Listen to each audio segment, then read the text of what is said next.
Everyone knows that this bipartisan proposal is the only real game in town at the moment, except Leader McConnell, who continues to stand in the way of bipartisan progress and who seems to wake up each morning with a new round of outlandish reasons why Democrats are somehow to blame for all the world's ills. I can say this unequivocally.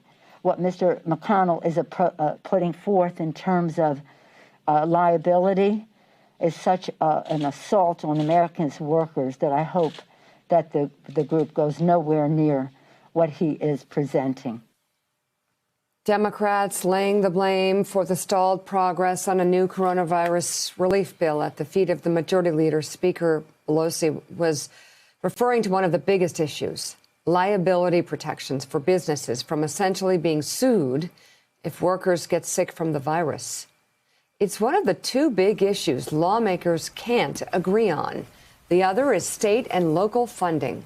Senator McConnell's solution is to eliminate both from the bill in order to get it passed.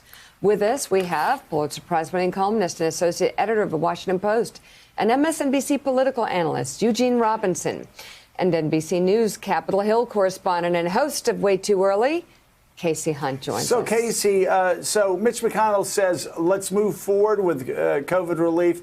Let's just take those two parts off, the state and local support, and anything talking about liability limits? That's essentially what he said earlier this week, Joe, and Democrats immediately said, no way, we don't want to do that. And this is the same brinksmanship that we've been seeing the entire time. I mean, both Democrats are saying we can't do this. They know that they need the leverage that they have right now to get state and local money through is what they need to get it passed. McConnell feels the same way about liability protections, and hence we are still at this stalemate. But remember, this is all at the expense of everyday Americans who are facing, I mean, these programs expire the day after Christmas, these unemployment benefits that are set to expire for people. I mean, people are trying to buy gifts for their children right now. They're trying to plan for the holidays. Hanukkah started yesterday. I mean, it's just an incredibly difficult time. And so I think that you've seen how frustrated some of the centrists are. These bipartisan negotiations came about because members in the middle of both caucus, the Democratic caucus and the Republican conference, said this is untenable, this is unacceptable. We have to figure out how to do this. And they have been able to come to some agreements. But the sticking point still remains with leadership. And again, McConnell has signaling, and yesterday he signaled he may want to put the whole thing on ice, that Republicans couldn't accept this compromise. And so it's a really Casey, tough thing to explain to people.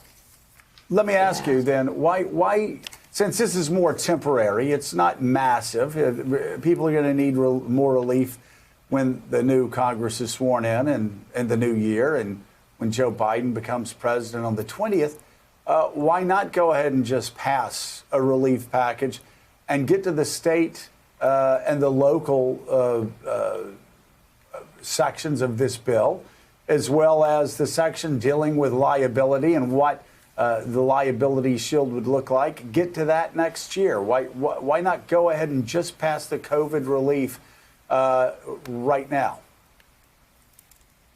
We may get there, Joe. I mean, Democrats are looking around, and frankly, some of the centrist Republicans they're negotiating with are saying there are state and local jurisdictions everywhere that really need help. You have transit systems that are on the verge of collapsing. I mean, even just here in Washington, they're talking about, completely slashing, cutting the metro system that serves downtown D.C. Republicans argue that this is a problem that's mostly experienced in blue states and blue cities.